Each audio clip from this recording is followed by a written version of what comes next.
Previously on the Crazy Train.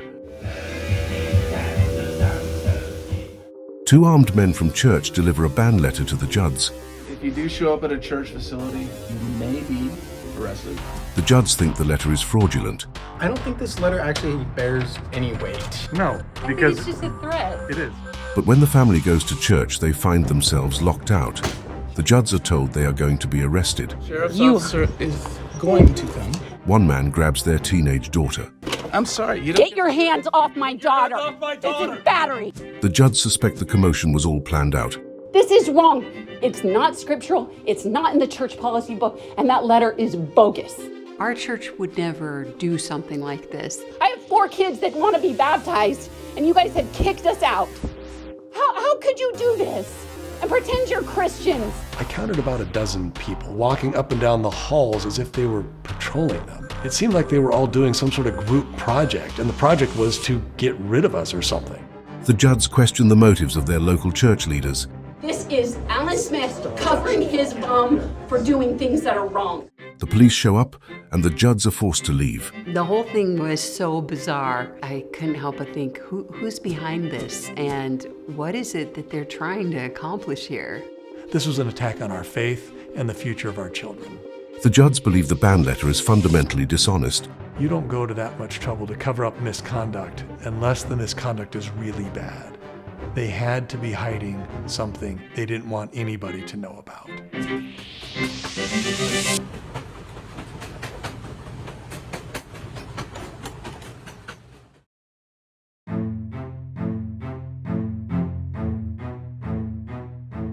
Ready? Go.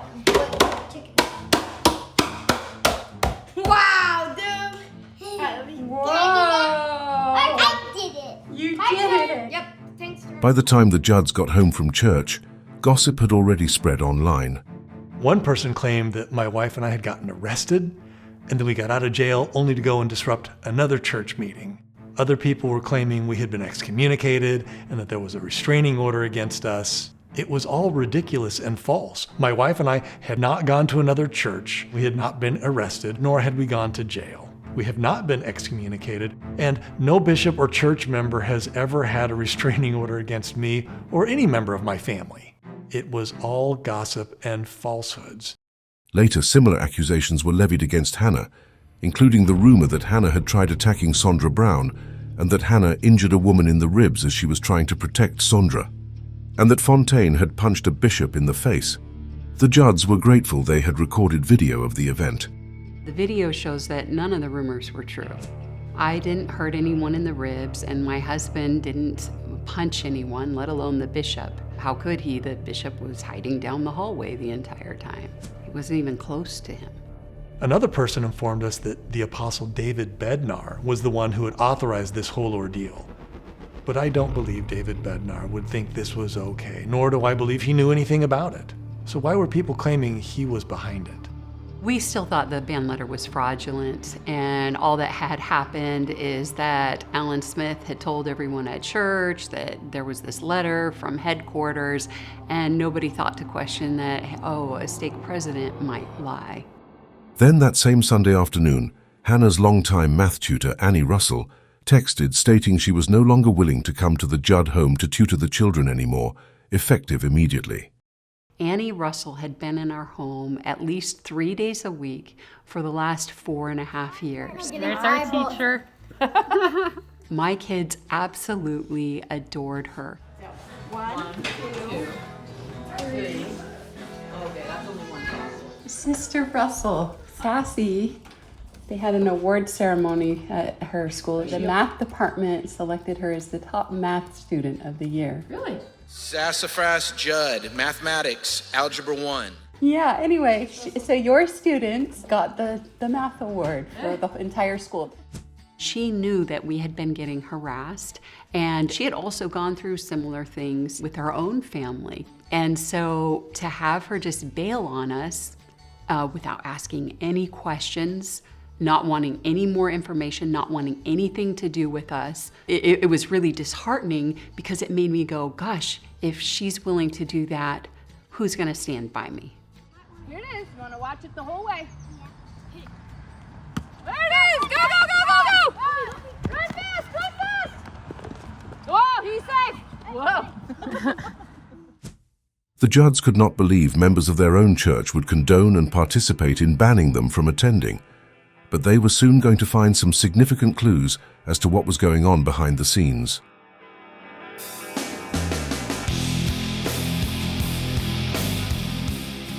The first clue the Judds got was when their neighbor Larry stopped by that afternoon, somewhat upset. He told us that he had just learned about a secret meeting that the local leaders of his area had had the week prior, where they were discussing what to do if my wife or I showed up at any of their church buildings. All the bishops in the area had been instructed to have us arrested if we showed up at church. According to Larry, they were given assignments on what to do and what to say. The meeting had happened before the Judds even received the Kirton McConkie ban letter. If what Larry was saying was true about this secret meeting, then it wouldn't have mattered what congregation we had gone to that day. They all would have had their doors guarded and the same thing would have happened. If what Larry was saying was true, then this commotion at church was a pre-planned event and was more widespread than we originally thought. The second clue was provided by the Placer County Sheriff's Office, who informed the Judds that someone had called the police and filed a trespassing claim against their family at 9:28 that morning. At 9:28 Sunday morning, we hadn't even left for church yet. We were still at home getting ready when these people called the police to report us for trespassing. It was a preemptive claim. Why would someone have called the police and reported trespassing before we even left our home? Was somebody watching us and anticipating us leaving? Does that mean someone was spying on us, watching our house? The third clue came from another friend of the Judds who had been witness to James Dimmitt and Justin Wright and the commotion at church. The friend explained that other church buildings in the area were being closely monitored for several weeks following the Judds' attempt to attend church. He said they had people guarding the doors, supposedly to prevent us from sneaking in or something like that. He said it was really weird, so much effort to make sure we didn't go to church. And I told my wife there has to be more going on that we don't know about, because weirdness doesn't happen in a vacuum. The more information we got, the more we began to think that the whole thing at church, that it was done on purpose with the intent to create a disturbance, to try to get us arrested and discredited.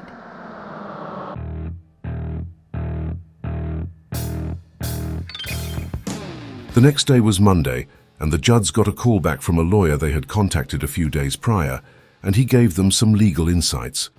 Mr. Greene had reviewed the Kirton McConkie ban letter that we had sent him, and he arrived at the exact same conclusion we had. He didn't believe it was legitimate either. The Judds had learned Kirton McConkie is the official law firm for the Church of Jesus Christ of Latter-day Saints.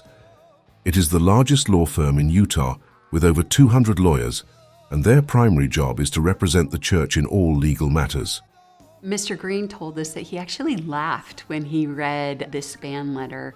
He said no professional law firm would send out a letter like that. The demands in it weren't normal, especially the demand that nobody reach out to the law firm, even our lawyer, to confirm things. He said that was a huge red flag, and it was not normal professional protocol. He suggested we call up the law firm right away and let them know that someone was fraudulently using their letterhead. Mr. Greene later informed the Judds that he had finished watching the documentary series and thought the church was presented in a positive light.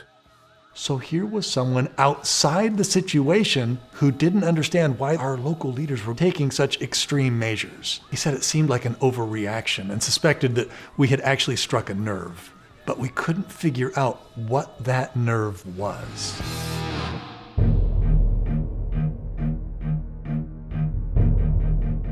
After Hannah and Phontaine got off the phone with Mr. Greene, they called Kirton McConkie to alert them about the letter they believed was fraudulent. However, the call did not go through, which they found odd. I got a pre-recorded message saying that their phone number did not accept calls from our area code. So we borrowed our son's phone that had a Sacramento area code, and the call went right through. A receptionist answered the phone, and Phontaine began explaining that someone was fraudulently using the Kirton McConkie letterhead. It's not signed by anybody, and it doesn't say why I got this letter, so I'm wondering if there's a mistake somewhere. He began reading the letter to her, but did not get far before the receptionist interrupted him. She said, "Is it a letter banning you from church?" And I said, "Yeah, it is." And she said, "Oh, yeah, it's from us. We send letters like that out all the time." This law firm is banning people from church all the time? Okay, just go ahead and give me your name and your contact, and I can reach out and look around the firm and see who sent it. Yes, please. Because if someone's impersonating your firm, I think you'd want to know. And if the letter is legitimate, I'm very concerned because something's very wrong. So either way, I'd like to know. Even if Kirton McConkie had issued the ban letter, it was definitely issued under false pretenses. Alan Smith or Mark Bragg or someone in a leadership position could have told this law firm that we had done something terrible and thus manipulated them into issuing this ban letter. The secretary agreed to have the Judds transferred. However, during the transfer, the call dropped. Phontaine called back and was able to get transferred to a lawyer's answering machine. At the tone, please record your message. Hi, my name is Phontaine Judd. I received a letter claiming to be from your law firm, Kirton McConkie. So I'm just checking the validity of the letter. It doesn't seem legitimate. And I'd also like to know why I'm receiving this letter. So would you please give me a call? Thank you very much. The Judds anxiously awaited a call back from Kirton McConkie to hear what they had to say about the situation. But the call they received was not what they expected.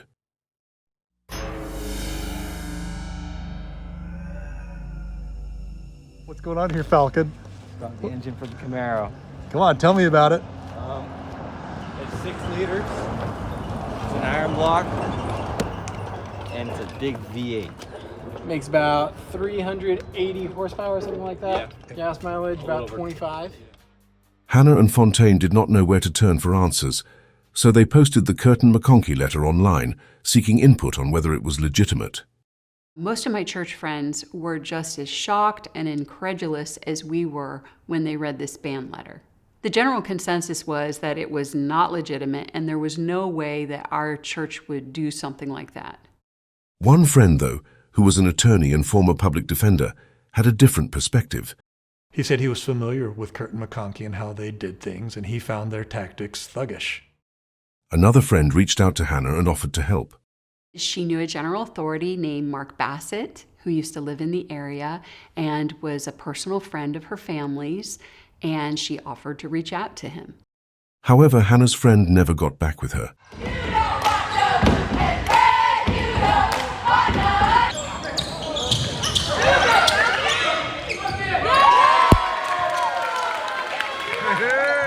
Over the next couple of days, the Judds monitored social media hoping for answers, but instead found many false things being said about them and their family. Some of the comments were so toxic, I just had to start blocking people from my Facebook account. The most degrading, caustic comments on social media were actually coming from members of my own church. That was really upsetting, but it also confirmed what I had been dealing with for the past couple years. This was the character and intentions of the people I was dealing with. No wonder things hadn't been resolved. They weren't good people. Some comments online were openly antagonistic and hostile towards the Judds. One person called the Judds abusive, victims of others, and just crazy for lack of a better term. Another person suggested the Judds were purposely leaving out significant parts of their story. I challenged Phontaine to do a sit-down with me and let me ask him anything I want on video. I guarantee I'd uncover some BS he's not fully divulging. Don't fall for the one-sided story. He's reeled you in with his truth mingling. A woman named Greta Money stated, "There are savvy, well-funded folks that have the smarts, resources, and motivation to expose you as greedy attention whores using religion to gain others' trust. Prepare for additional humiliation on a level you can't yet fathom. I guarantee payback is going to be hell on earth. Buckle up." We had no idea who this Greta Money person was. At first we thought maybe it was my husband's stepmother, Linda, because it was so caustic and nasty, and it matched some of her previous text messages. But it turned out it was a real person named Greta Money, who we had never met. And her comments crossed the line between caustic to threatening. Hannah and Phontaine began to fear for the safety of their children. Guys, we're going to stop using the front door, okay? Unless we're expecting someone, and even then, we need to be very careful. Just like when Grandma and Grandpa showed up, 2 bad men showed up while they were here.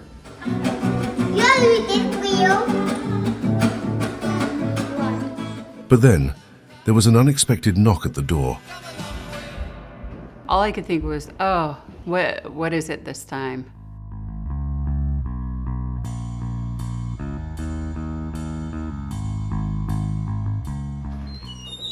Oh, hey, how you doing? Good. I just have a hand delivery letter for you. I'm one of the county process servers.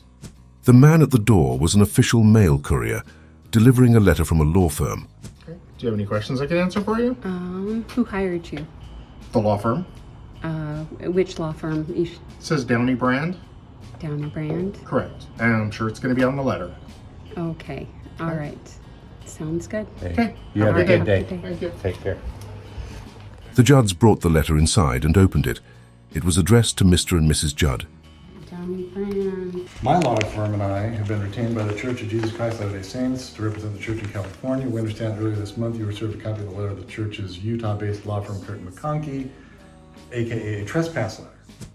As the Judds read the letter, they found it to be misrepresentative of recent events. It claimed the Judds and other members of their family disrupted a church meeting, prompting the intervention of the Placer County Sheriff's Office. Us coming to church did not prompt the intervention of the Placer County Sheriff's Office. They had called the police when our family was still at home. This was just a lie. And then, why was this letter claiming you and other members of your family had disrupted a church meeting? My kids were literally just standing there. My husband was calmly talking to Justin Wright. Yes, I was upset, but that was because James Dimmitt had grabbed my daughter. And Amy Morris and Julie Hansen were grabbing me, and I was scared. The letter repeated the Kirton McConkie demands, but the Judds believed both the letters were simply fabrications and manipulations of Alan Smith, not actually official communications from the church. Sincerely, Downey Brand, Kevin J. Rooney. And then here's Exhibit A, which is the trespass letter he referenced, which is bogus. You know, so they're enforcing a bogus letter. That's hilarious. It seemed that Alan Smith must have called in a favor to some local law firm in an attempt to legitimize and enforce his fraudulent Kirton McConkie letter. Oh, and he was using church funds to do it. The Judds decided it was time to get a guard dog. They researched different options and ultimately decided to go with a German Shepherd Akita mixed breed, known for their protective demeanor.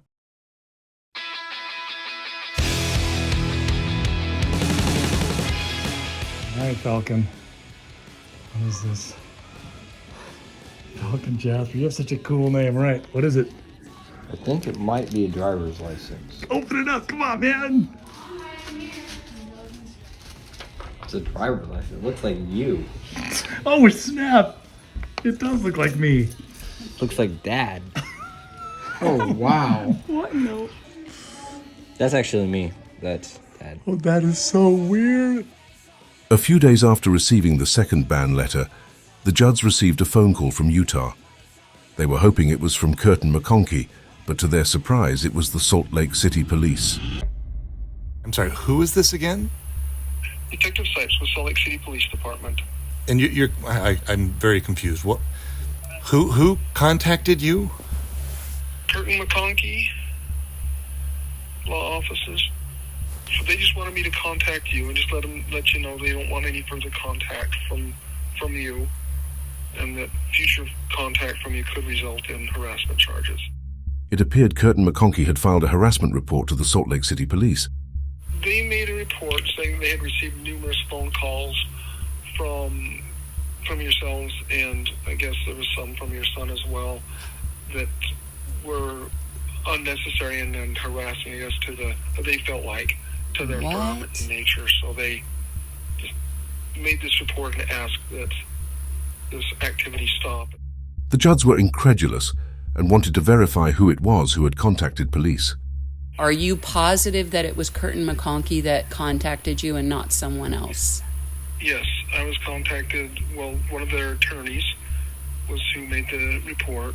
Okay. And I've dealt with him in the past on other cases and stuff, so. Hannah and Phontaine wondered if it was normal police protocol for officers to call on behalf of law firms, but more importantly, they wondered how Kirton McConkie could justify a harassment claim. Repeated harassing calls? We called with my son's phone, got through, got disconnected, and called back and left a message. How is that harassment? Oh, and our purpose for calling was to inform them that someone was fraudulently using their letterhead. The officer concluded the call by warning the Judds not to call the law firm again. It's just letting you know that if it does continue in the future, that there could be criminal charges.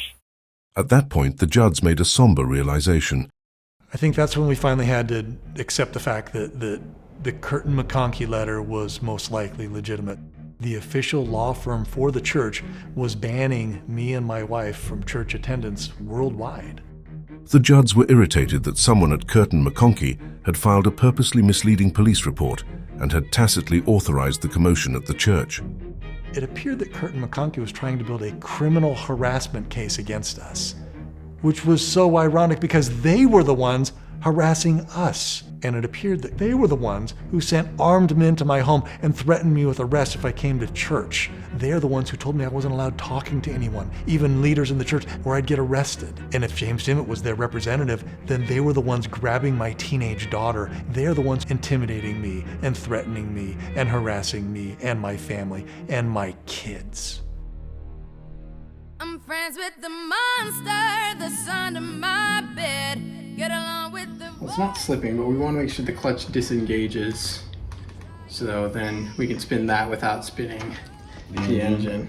Oh, wait. Once we install this though, and install the engine, then we can test the clutch pedal pretty quick. Well, that's what you said earlier.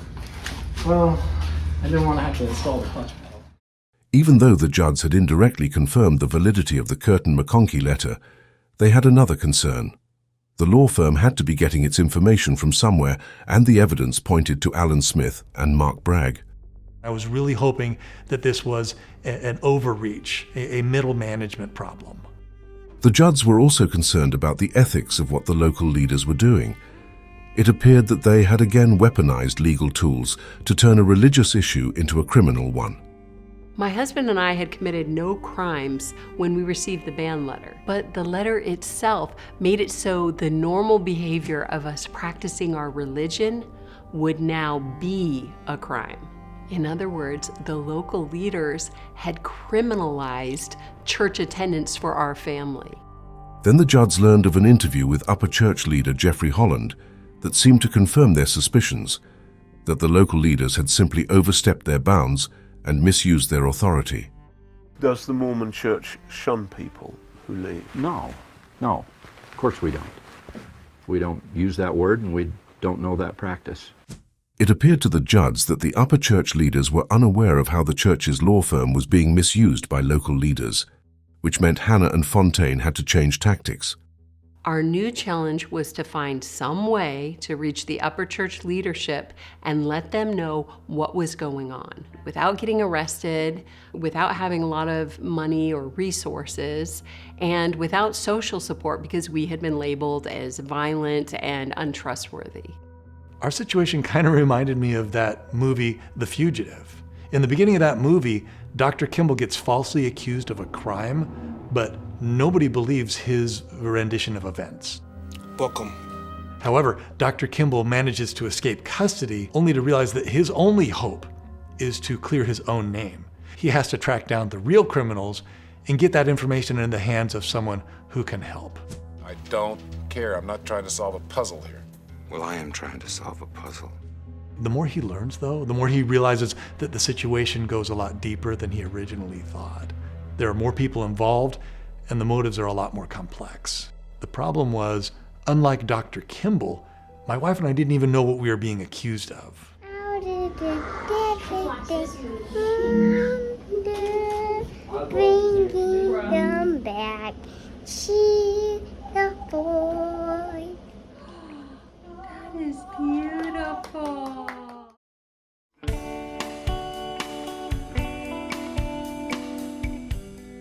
few days later, there was a conference where Alan Smith and Justin Wright presided over a large meeting of several congregations.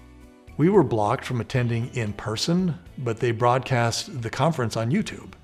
And I was morbidly curious to hear what these men had to say. Our conference is found on the scripture theme found in 3 Nephi 5:13. Behold, I am a disciple of Jesus Christ, the Son of God. I have been called of him to declare his word among his people. What an incredible invitation. And my invitation to all is this. May we extend those invitations and share of those amazing promises with all those individuals around us. Sister Judd, Brother Judd. Hello, Brother Wright. You're invited not to be here today. For me, what an incredible invitation. This letter is to inform you that you are prohibited I don't believe it. from attending any meetings or entering any property owned, controlled, or associated with the church. I want everyone to make sure you recognize the smooth-faced hypocrite. Just on display here. I'm sorry you feel that way. I feel this way. This isn't a feeling, this is what you've done. This is Alan Smith covering his bum for doing things that are wrong. It is not worth taking our sins to the grave. That doesn't make sense. Whatever embarrassment that may come to us or pain in the short term, our families want to see us together with them. It was so ironic hearing these men speak, knowing what they had just said and done the previous week. Cosmo, this guy's dirty. Yes, Sam, yeah, he is. Now you do what they told you. Now you do what they told you. Are you videotaping me saying jacuzzi? No. Say it like this. Jacuzzi. Even though Hannah and Phontaine remained home from church, their daughter Ruby continued to attend the single adult congregation as usual. Ruby wasn't sure if she was going to get banned as well, and so she didn't really want to go to church, but she determined that if she went, maybe she could help us get some resolution to the ban. After church, Ruby asked her bishop if he would be willing to allow her parents to attend, or at least be willing to take the sacrament to them. In the church, the sacrament is a holy practice akin to communion for Catholics. It is seen as a special privilege to draw closer to God. The bishop's response surprised Ruby. He said, I'm going to be honest with you. I was given a copy of that Kirton McConkie letter too. If your parents show up here, they're going to be arrested. And I can't take them to the sacrament either. So Ruby showed her bishop the scriptures where Jesus says never cast people out of church. And the bishop was like, yeah, but there's also obedience, and I've got to do what I've been told. Over the next few months, the Judds would hear this line of reasoning multiple times, that obedience was the most important thing. The Judds found the situation distressing. We were still members, but the bishop said he had been instructed not to talk to us and not to have anything to do with us. Local LDS missionaries also told Ruby they had made a mistake. They told our daughter that they were the ones who had taped that invitation to our door, but now they were sorry that they had invited our family to church. They explained that they weren't supposed to talk to or have anything to do with our family. The Judds also learned that there had been an official announcement over the pulpit at church forbidding any members from contacting the Judd family. So not only were they denying us the sacrament, they were also forbidding other people to take us the sacrament, and they were instructing people not to have anything to do with us. Not to talk to us, email us, call us, or visit us. So we weren't allowed talking to them, and they weren't allowed talking to us. It was a complete shunning. It was the silent treatment, which again directly contradicts the doctrine of our church. Does the Mormon church shun people who leave? No, of course we don't. We don't use that word, and we don't know that practice. Despite Holland's declaration of church policy, the Judd family was nevertheless being shunned, and the ramifications were severe. My dad pointed out that the consequences in the ban letter were actually much harsher than excommunication. To be ostracized is to be excluded deliberately from groups, conversations, families, privileges, with the intent to hurt. In shunning, you are completely ostracized. all of your social life is just completely cut out, and you now inhabit a world where you effectively have been given a social death sentence. I think the easiest way to explain how hurtful it was is to compare it to a family gathering like Thanksgiving or Christmas, and you get a message saying, you can't come because the rest of the family doesn't want you anymore. That's how it felt. A couple of the members of the Judds congregation reached out, but the vast majority of the church members participated in the shunning. I thought I had more friends. I thought more people would stand up for me. I didn't think they would go along with banning our family from church, and I especially did not think the leaders would go along with that. As the weeks stretched into months, the Judds slowly began to realize the severity of the ban letter and how accurate Hannah's father's words were. The social interactions were completely cut off. If I have a family member who died, I couldn't attend the funeral if it was held at a church. No baptisms, no baby blessings, no weddings, no mission farewells, no nothing. This was extremely harsh. It was basically cutting me out of my own family. Hannah and Phontaine did not like the pattern of behavior they were seeing. It was starting to look more and more like ecclesiastical abuse.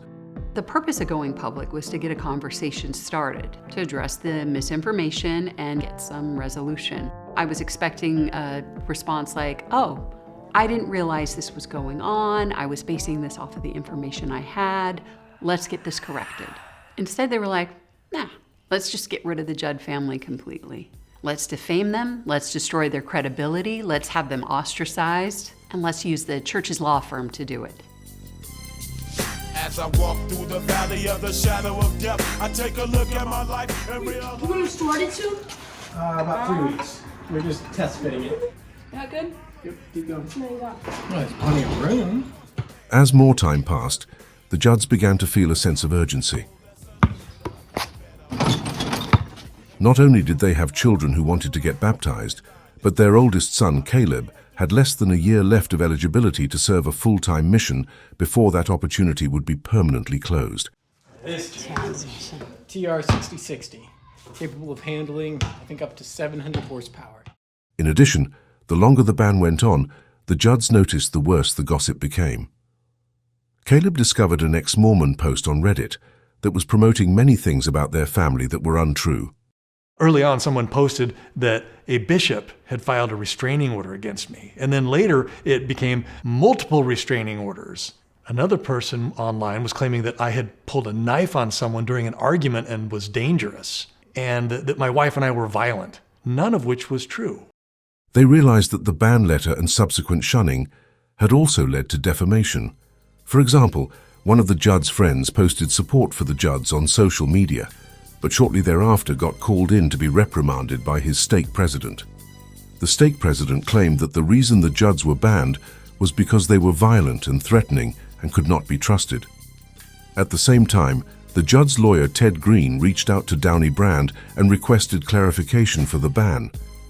The lawyer handling the case informed Mr. Greene that the Judds were banned because they had disrupted church and that people were scared of them.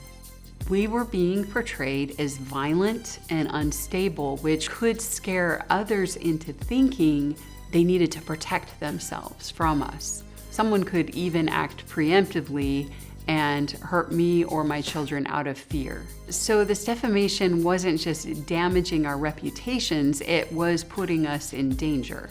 And the ban letter was enabling all of it. Sick, horrible things are grounds for excommunication. Murder, rape, adultery, incest, child abuse. That's what people associate with excommunication. But our worldwide ban implied that we had done something way worse than that.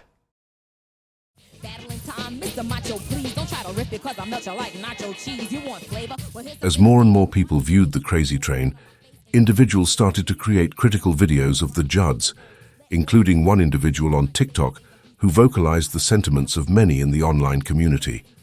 I just finished watching this 24-episode series called The Crazy Train. I'm going to give you a full rundown, episode by episode, because they still believe in the church. At least, I don't know if Phontaine is too much of a believer, but they want their family to be able to go to church. The person determined that Hannah was a believer, but Phontaine was probably not. I don't know how she arrived at that conclusion. If I weren't a believer, I would have left this church a long time ago. And I certainly would never have subjected my kids to this level of nonsense. If anything, my repeated efforts to try to get resolution is a testament to the fact that I do believe this is God's restored church, and it's something worth fighting for. So the analysis was a bit off. My wife and I are both firm believers, and we're not going to just give up. Many ex-Mormons expressed irritation that the Judds were still defending the church. 7 Places wrote, "Of course the First Presidency isn't going to protect you from lying bishops and stake presidents." Finding Me 7 posted, "I just finished and it made me angry that I watched all of it. LOL. I thought they were going to be Exmo at the end and exposing how the church really is." And Chainbreaker 42 wrote, "Damn, I'm triggered." And I think most of their problems stem from the fact that they believe in the LDS church. They think like their local leadership sucks and isn't following the church guidelines. And the truth of the matter is the whole church sucks. They just haven't figured it out yet. Then the Judds learned some new information about ban letters. Up until recently, the church officially had 3 levels of discipline. Level 1, probation, i.e., tap on the wrist. Level 2, disfellowship, can't talk in church for a year. Level 3, excommunication. You can attend church every week, but not the temple, and you can't pray or teach in church, can't hold a calling, and can't pay tithing. There was and is another level which is not talked about much, and most members are unaware of it. It is level 4. It is called Kirton McConkie letter. The letter says you are banned from all church property worldwide, and if you step on church property, you will be arrested and prosecuted. No end date. It is permanent. It means you can't go to church. Level 4 was given out seldomly and only to the following: financial clerks who steal from the tithing or fast offerings, or if you call a church leader a liar, you are sent a Kirton McConkie letter. Hannah and Phontaine wondered if the video was correct, that the reason behind the ban letter was because they had called out the lies of Logan Shepherd, Alan Smith, and Bruce Holt. They wondered if calling out dishonesty on the part of their local leaders was somehow worse than murder, rape, or adultery. They've already been completely banned from all LDS church property, even from talking to missionaries and with people. The members of their wards can't even bring them sacrament. They've been so banned, I've never even heard of people being this banned before. Then the following week, Hannah and Phontaine made 2 significant discoveries.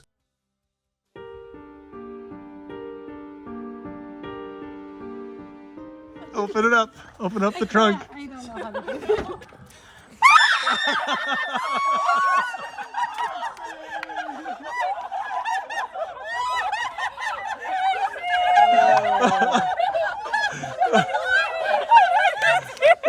Here, I wrote it all out. I predicted it. The gift is Trixie. Antelope is way too close to the airport.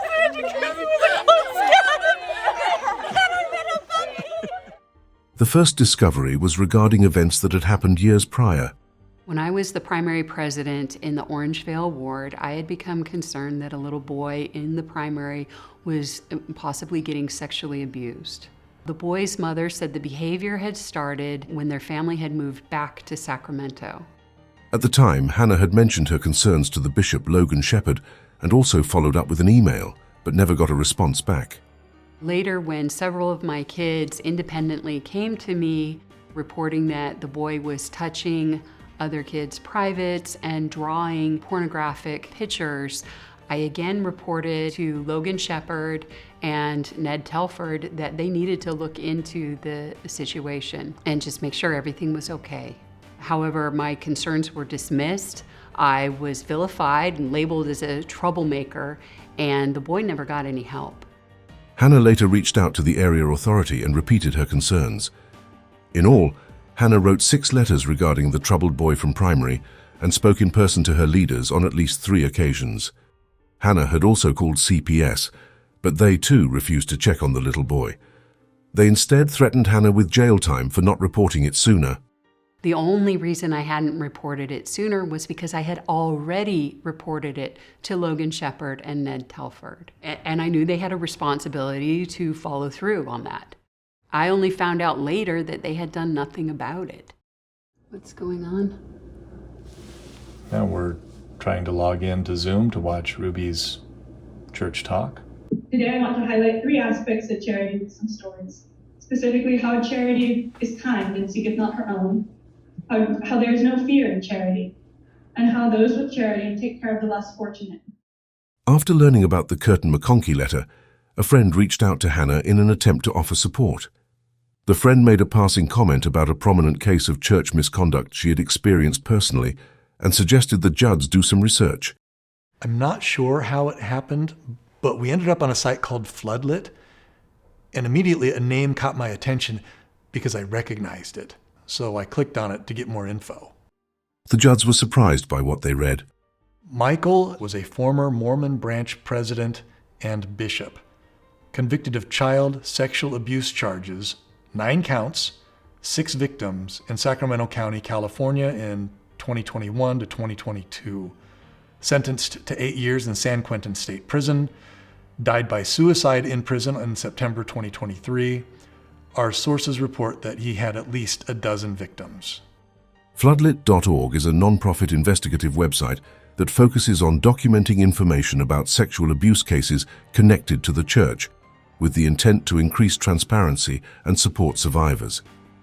The site stated that Michael's victims were extended family members. The Judds did more research. They confirmed that Michael was in fact a close relative of the troubled little boy. They went downtown to the courthouse and read over the court documents. They talked to other people familiar with the situation, and they compared timelines. Hannah and Phontaine concluded all the evidence pointed to one man, Michael. If the information was true, then this was the person who had been sexually molesting that little boy.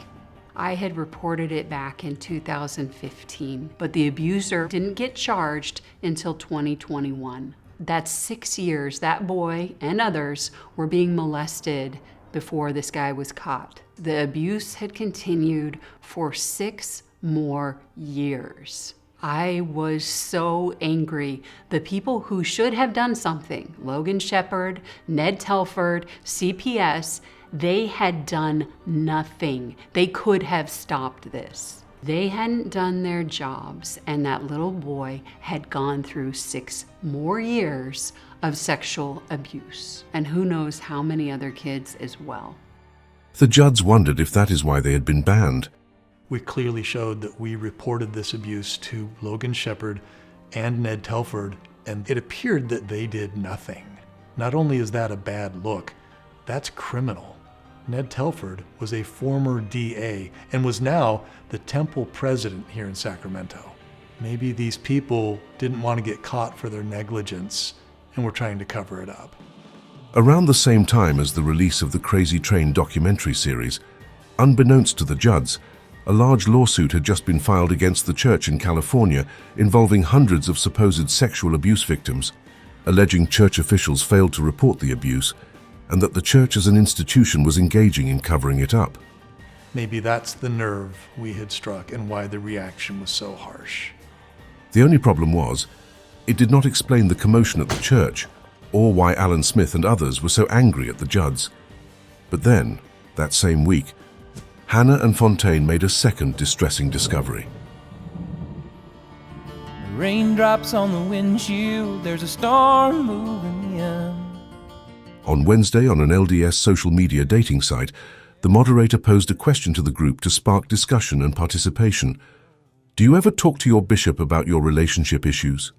It was an innocuous question, trying to get people to talk to each other, get to know each other, typical dating stuff. And as a part of the question, the moderator posted a picture of his own stake presidency, which just so happened to include Alan Smith, Justin Wright, and Ben Brazier, from what appeared to have been taken at a recent stake conference. One of the dating group members, Jennifer, immediately reached out to some of her friends and asked if they had seen the picture. Jennifer pointed out, that guy in the picture, he's the one I told you guys about.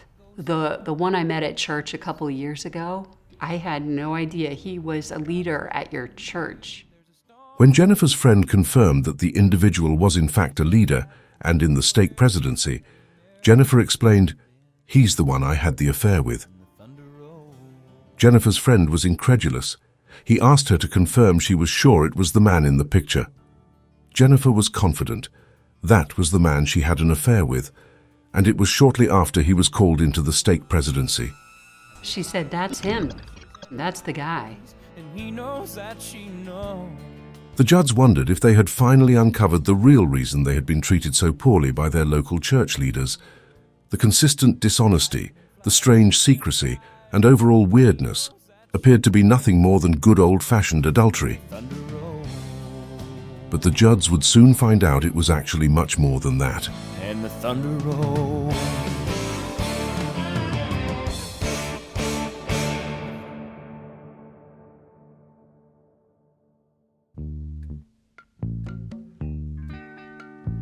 Okay, ready? Go. I can see clearly now the rain is gone. I can see all obstacles in my way. Gone are the dark clouds that had me blind.